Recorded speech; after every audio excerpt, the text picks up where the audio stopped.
میرے استاد محترم حضرت مولانا حافظ عبدالغفار المدنی حافظہ اللہ تعالی انہوں نے ایک گل سنائی. کہنے لگے ایک بندے نے سوچیا بھی اللہ جو کہتا بھی رزق میں دینا میرے تو علاوہ کوئی رزق نہیں دے سکتا پر آج میں ویکھا بھی اللہ مینوں کہ میری رزق دیندا ہے. آج میں تجربہ کرنا کہ اللہ مینوں کیویں کھواندا ہے. میں کسے بندے دے ہتھوں اج روزی نہیں لینی میں دیکھنا رب کیویں کھواندا. وہ جناب ایک غار اندر جا کے چھپ گیا تے غار اندر چھپ کے ویکھ رہا ہے سامنے ویکھ رہا ہے تے سامنے جناب ایک قافلہ آیا غار چ لکیا تے سامنے قافلہ نظر آیا. قافلے دے لوگ آ گئے نے. قافلہ بڑا بڑا ہے انہاں اپنا کھانا پکانا شروع کر دیتا. پڑاؤ ڈالیا خاندان وکھرے وکھرے.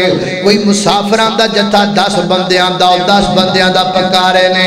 کوئی 20 بندیاں دا اوپرا پکا رہے نے. کوئی 5 بندیاں دا اوپرا پکا رہے نے. کھانا تیار ہون دے ادھروں جناب دوروں گھوڑیاں دیاں دولا اور دیاں دوروں گھوڑے نظر آئے. کافرے دا امیر کہنے لگا انج کرو چھیتی اتھوں نکل جاؤ ڈاکو آ رہے نے.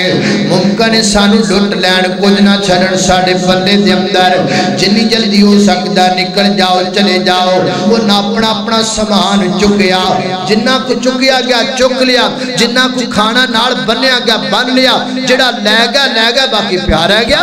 وہ ڈاکو آئے انہاں کیا تازہ کھانا تے کھانا تازہ چھڑ کے تے ایتھے کدے بندہ بھج جاوے اے دا مطلب ہے کھانا تازہ دس دے بھی پکان والا ایتھے کتے ہے پکان والا ایتھے کتے نیڑے ہی ہے. تے دوسرا اے معنی ثابت ہوندا ہے بھی تازہ کھانا پکیا پکایا چھڑ کے جڑا ٹر گیا ہے اے دا مطلب ہے بھی کھانے وچ اونے کو زہر ملا دتی ہے تاکہ اسی بھوکے پانے آئیے چھتی تازہ کھانا بے کے کھائیے تے سارے مر جائیے. اے بندہ بڑا سیاسی ہے ذرا بندہ لبو تے صحیح کتھے وے. وہ قافلے والے تر گیا سڑتے چودھری لکیا بیٹھا انہاں جناب لب کے کڑ لیا بار. انہاں کہا ہاں چودھریاں کھانا پکا کے تازہ وچ پا کے زہر تے لکیا بیٹھا تاکہ اسی کھائیے تے مر جائیے. انہاں سارا کٹھا کر کو دے کے رکھ دیتا. نالے مارن چنڈا نالے کہن کھا ادھروں مارن ٹھا کھا. وہ نالے کھاوے نالے ہسے نالے روے. وہ کہنو تینوں روڑا کیے انہیں آکھا کچھ نہ پوچھو آج میں لگ پتا گیا بھی اللہ کیویں کھوانا ہے. اللہ میں قربان جاواں.